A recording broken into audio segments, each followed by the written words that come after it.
اگر اب بھی سبق آموز ویڈیو دیکھنا چاہتے ہیں تو ہمارے چینل کو ضرور سبسکرائب کریں۔ تو چلیے ویڈیو کو سٹارٹ کرتے ہیں۔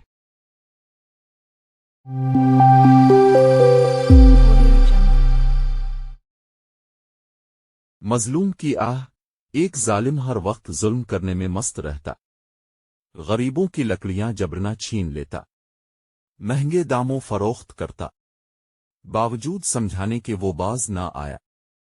کسی نیک دل نے نصیحت کی تو مانند سانپ ہے جو پاس سے گزرنے والے کو ڈس لیتا ہے، تو مانند الو ہے کہ جہاں ٹھکانہ بنایا اسے ویرانہ بنا دیا۔ تیرا زور غریبوں اور بے کسوں پر چلتا ہے، لیکن یاد رکھ غیب داں خدا پر نہیں چلتا۔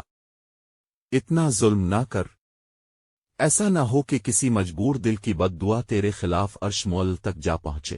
ظالم اس کی نصیحت پر سخت ناراض ہوا، اس کی نصیحت پر عمل کرنے کی بجائے اس کو عذاب میں مبتلا کر دیا۔ ایک رات اس کے باورچی خانے میں آگ لگ گئی، دیکھتے ہی دیکھتے سارا گھر ماساز و سامان جل کر راکھ ہو گیا۔ لوگوں نے پوچھا آگ کیسے لگی؟ ظالم نے جواب دیا میں نہیں جانتا یہ آگ کیسے لگی، یہ برق خرمن کہاں سے گری؟ ایک صاحب دل نے جواب دیا یہ ان غریبوں کی آہ ہے جن کو تو ستاتا رہا ہے۔ حاصل کلام، ظالم کمزوروں پر ظلم کر سکتا ہے لیکن مشیت ایزدی کے سامنے بے بس اور لاچار ہوتا ہے۔ مظلوموں کی آہوں میں بہت اثر ہوتا ہے، اس سے عرش مول تک ہل جاتا ہے۔ Next video please like the video.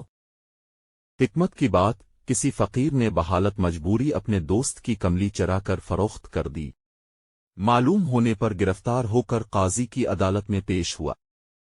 قاضی نے شرعی حکم ہاتھ کاٹنے کا لگایا۔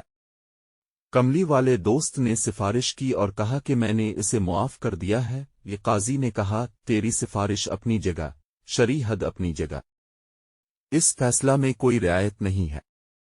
اس نے کہا یہ درست ہے لیکن وقف مال سے چوری پر شرعی حد نافذ نہیں ہوتی۔